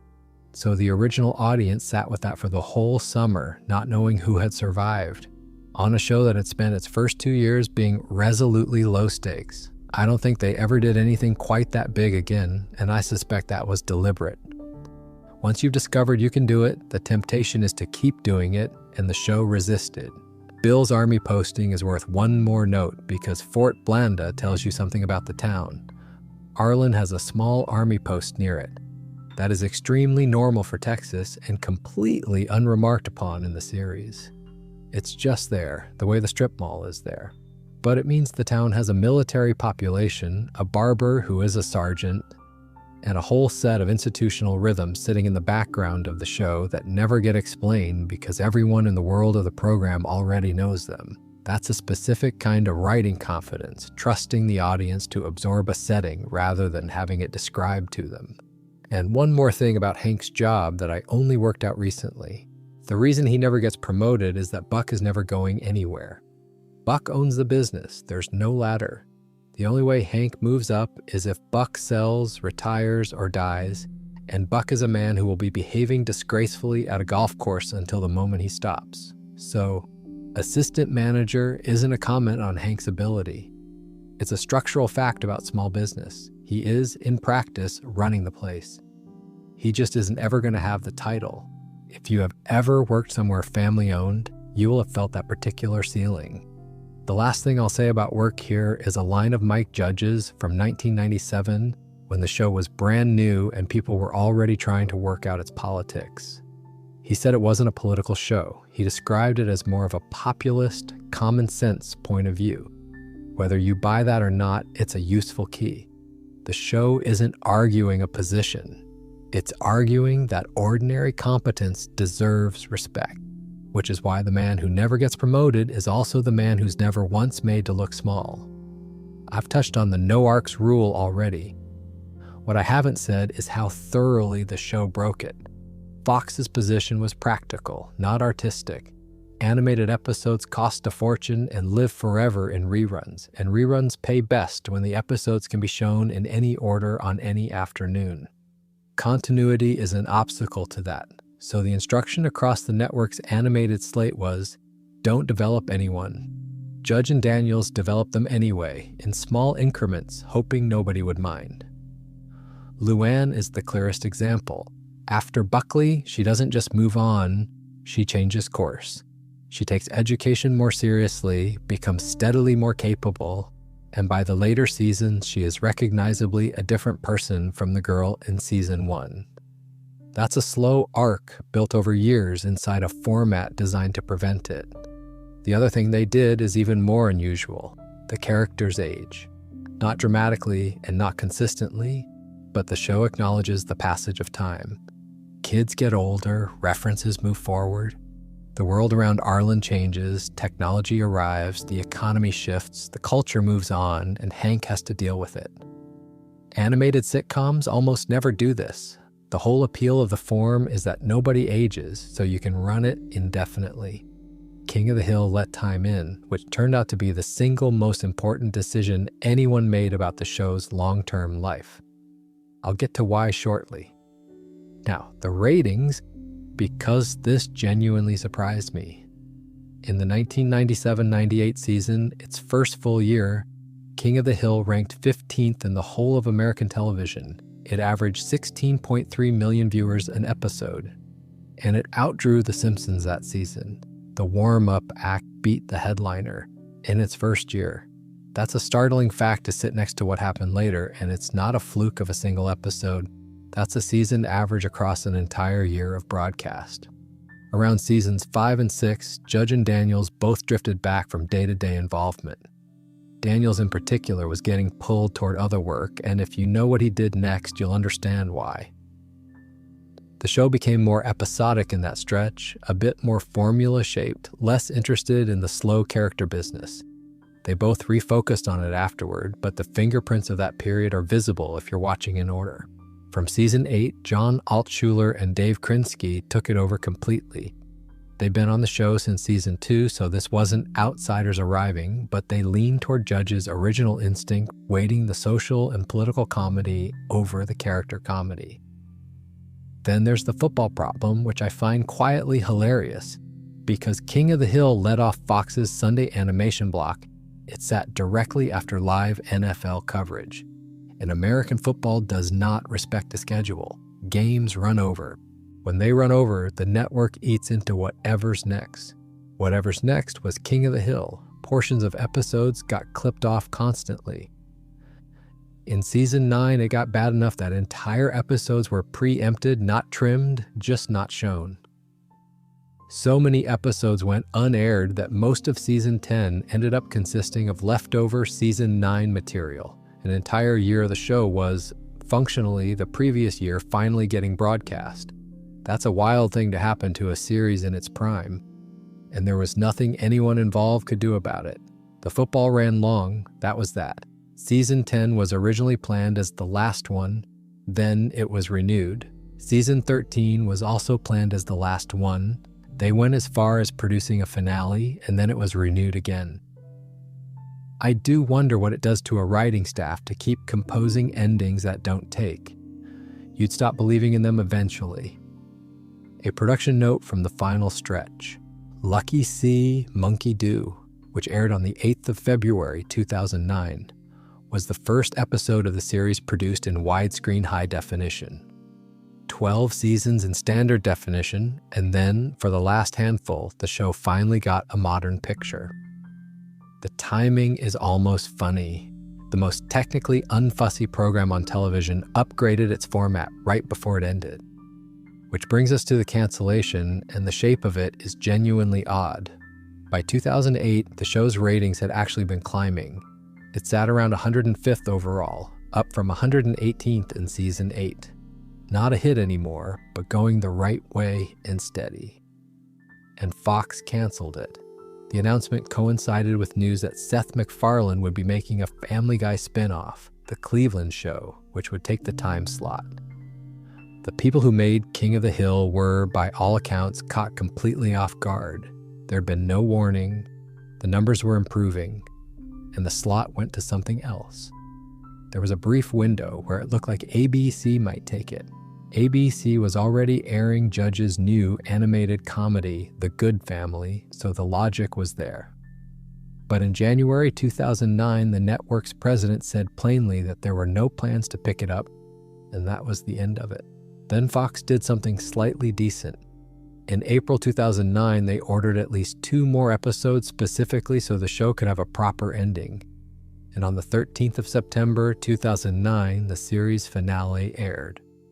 4 episodes from that final batch never made it onto Fox at all.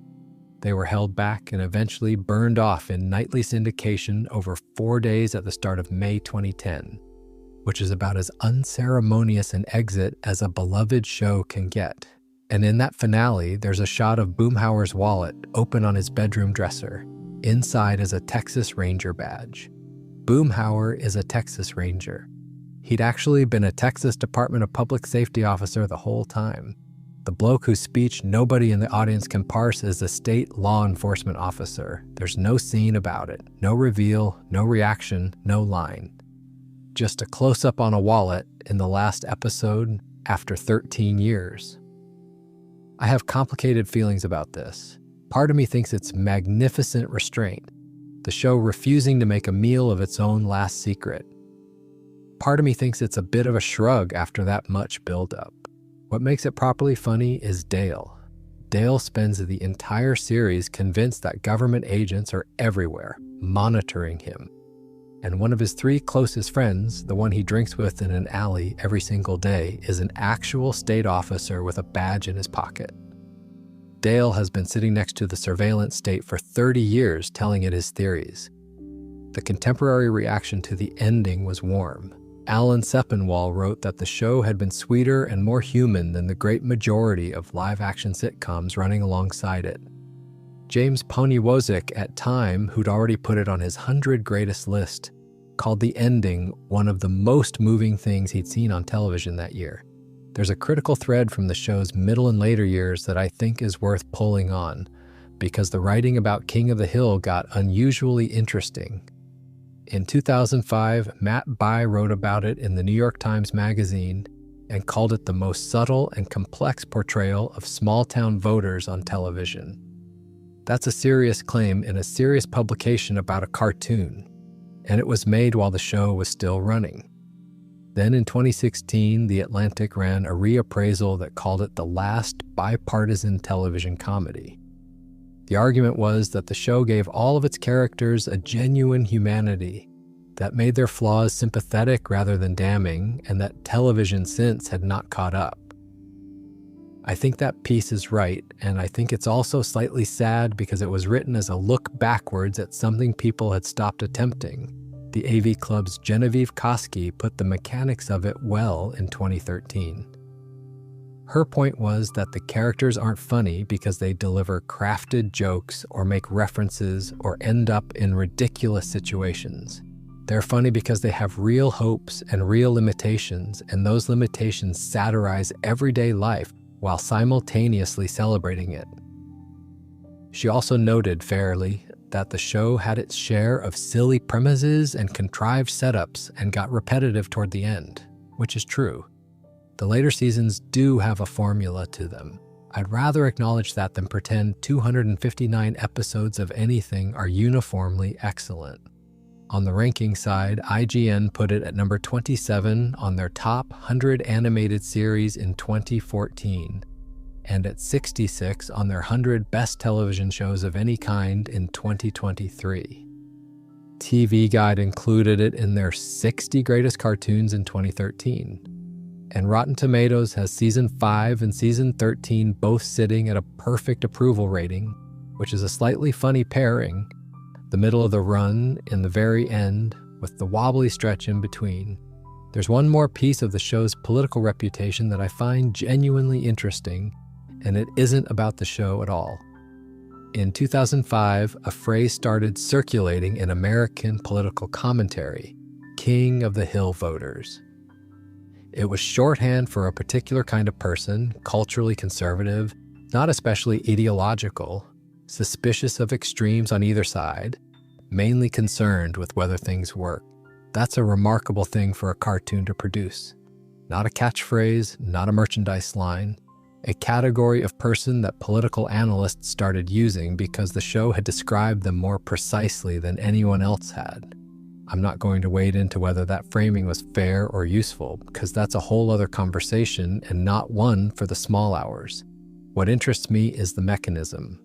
The show never argued a position, it just paid attention, and it paid attention so consistently that people started borrowing its observations to describe reality. That's about the highest compliment you can pay a piece of realist comedy, honestly. It stopped being a description of something and became a tool for describing. Judge's own line about it being populist rather than political, the one I mentioned earlier, sits underneath all of it. He wasn't trying to make an argument. He was trying to draw somebody accurately. Now something about the shape of the ending itself.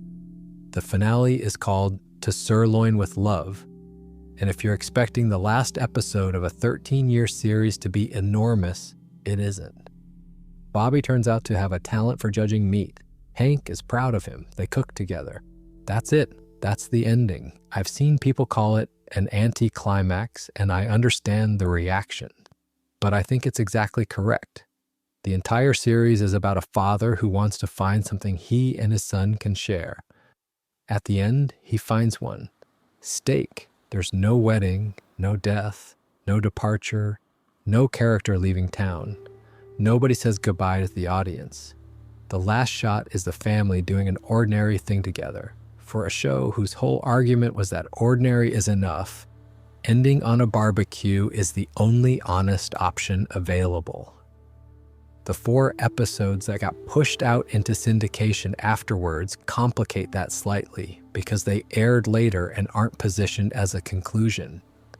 So depending on how you watch, the finale isn't the last thing you see. That's a genuinely annoying legacy of the cancellation mess, and I don't think it was ever properly tidied up. I do want to note the timing of the cancellation once more, not to labor it, but because it's the sort of decision that looks stranger with distance. The show that got the slot ran for 4 seasons. King of the Hill has now run for 15 and is commissioned through 2 more.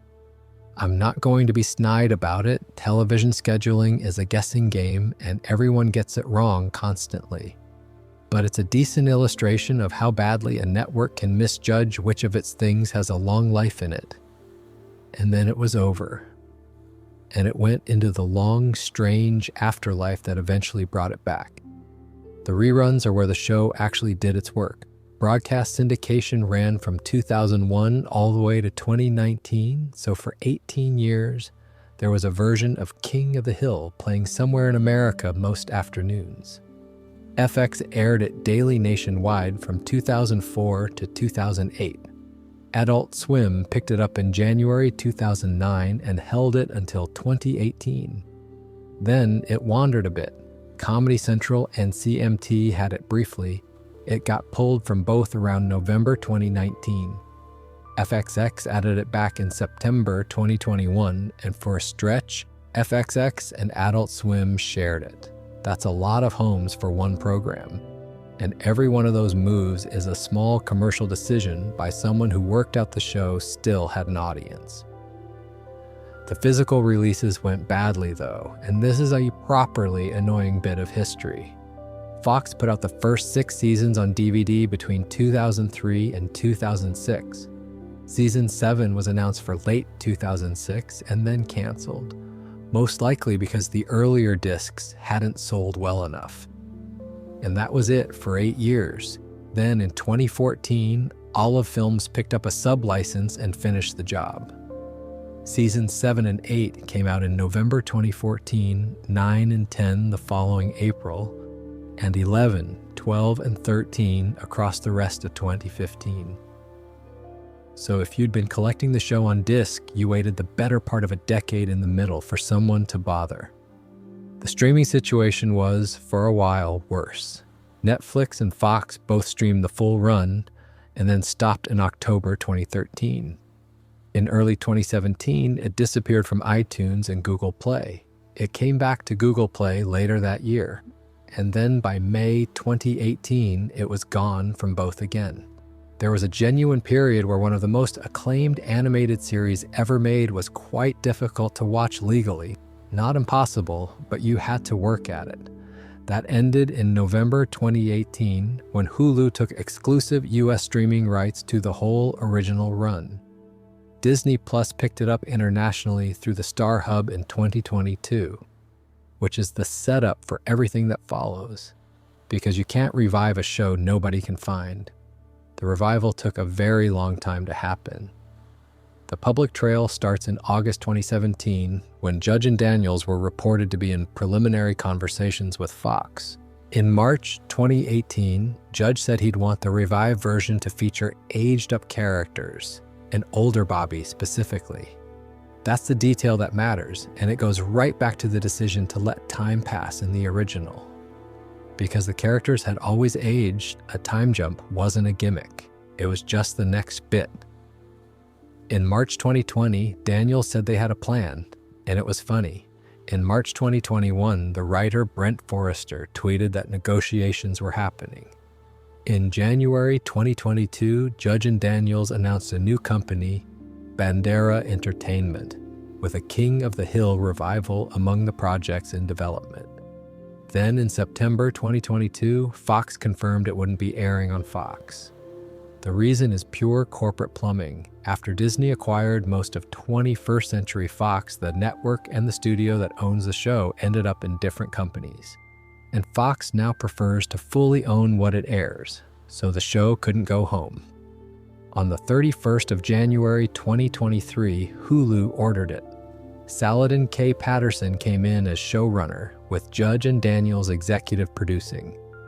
The premise they landed on is smart. Hank and Peggy have spent years in Saudi Arabia, where Hank was working Propane, building a retirement fund. They come back to Arlen, older with money, into a town that has changed while they were away. Bobby, meanwhile, is grown and living in Dallas, working as a chef at a Japanese-German fusion restaurant. I think that's a genuinely good answer to a hard problem.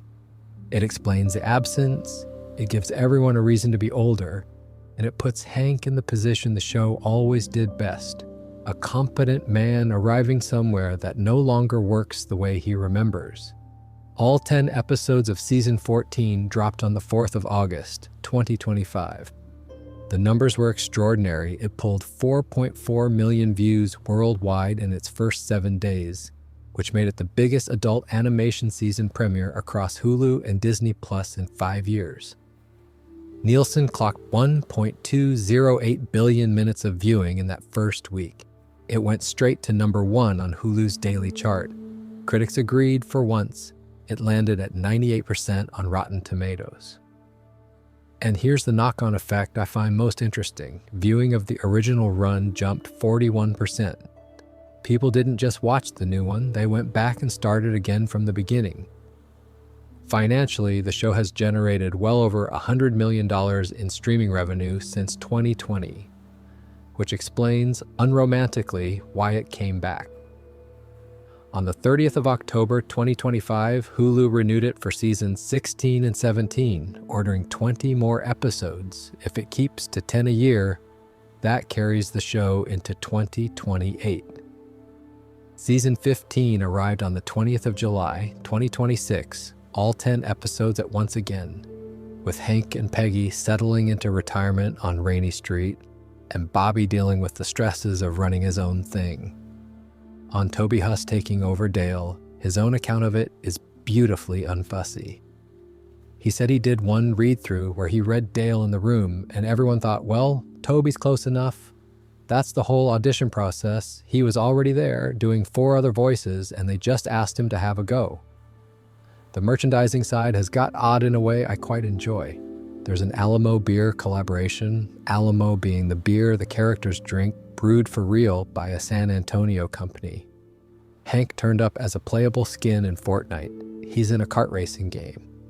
And there was, back in November 2000, an actual King of the Hill video game for PC. It was a hunting game and a mini-game collection. You go hunting with Hank and the lads and shoot at various animals. It was reviewed poorly. By all accounts, it is extremely boring, which, for a game about standing in a field with a propane salesman, is arguably accurate to the source material. There's a structural thing about the revival that I think deserves proper attention because it's the bit most revivals get wrong. The usual approach to bringing back a beloved show is to pretend the gap didn't happen. Everyone's the same age, the same jobs, the same dynamics, and the audience is expected to politely ignore that the actors have visibly changed. King of the Hill did the opposite. It made the gap the premise. Hank and Peggy are older, they've been away, they have money now, which they didn't before, and it came from years of work in a country neither of them had any connection to. Arlen has moved on without them. Their son is a grown man with a career and opinions and a life they weren't present for. Every one of those is a source of story rather than an obstacle to it. And none of it would have been available if the original show hadn't spent its whole run quietly letting people age. That decision, made in the late 90s in defiance of network preference, is the reason the revival had somewhere to stand nearly 3 decades later. The Bobby material is where that pays off most obviously. The original show's central relationship was a father who couldn't quite reach his son. The revival's version is a father and an adult son, which is a completely different problem. You can't guide someone who's already turned out. You can only decide how you feel about who they became. Making Bobby a chef is a lovely resolution of the barbecue ending too. The boy who could judge a steak went professional. And there's something quietly moving about a man who spent his whole life defending Propane having a son who cooks for a living. Reception-wise, there's one more thing I want to flag, because it's easy to miss inside all the record-breaking figures. The show came back into a television landscape that had changed completely. The animated comedies that dominate now mostly run on volume, jokes per minute, references, escalation. A slow show about a man standing in an alley should, by any reasonable prediction, have felt like an artifact. It didn't. If anything, the slowness read as a relief, or if, I don't think that's nostalgia doing the work either, or not entirely. Plenty of nostalgic revivals have arrived and been politely ignored. This one got the strongest response of anything in its category on the platform in half a decade. My honest read is that the pace is the appeal now, in a way it wasn't in 1997. When everything else is shouting, the show where nobody shouts stands out, which is incidentally why it works as well as it does at this hour. There's nothing in it designed to spike your attention. No cliffhangers, no stings. Episodes that resolve gently and don't demand you watch the next one. It was built to be watched in an ordinary mood, and that turns out to be a durable thing to build. The fandom that kept the show alive in the gap years is worth a moment too, because it's a slightly unusual one. Most cult television audiences form around intensity, the shows people argue about, theorize about, write enormous analyses of. King of the Hill's audience isn't really like that. It formed around comfort and quotation. The show became enormously quotable in a specific way. Not catchphrases exactly, though there are a few. It's more that individual line readings lodged in people's heads and then leaked out into general use. Hank's delivery of certain words, Boomhauer's cadence, imitated badly by absolutely everyone who has ever seen the program. And then it found a second life in short-form clips, which suited it far better than anyone could have predicted. A show built out of small, self-contained conversational moments turns out to be perfect material for a 30-second clip. You don't need context. A scene of Hank explaining something is complete on its own. I suspect a genuinely large number of people who watched the revival first encountered the show that way, in fragments, out of order, with no idea which season anything was from. Which, given Fox's original reasoning about shuffleable episodes, is a fairly funny outcome. They wanted it to work out of order for syndication. It ended up working out of order for something they couldn't have imagined. There's also a strand of appreciation that grew up around the show's food, of all things. Barbecue is treated seriously in this program. So is the specific ritual of grilling, the equipment, the arguments about method. And a fair chunk of the online life of the show is people discussing that material as though it were genuine culinary content, because in a mild way it is. That extends to Bobby's arc in the revival, obviously, but it was there from the start.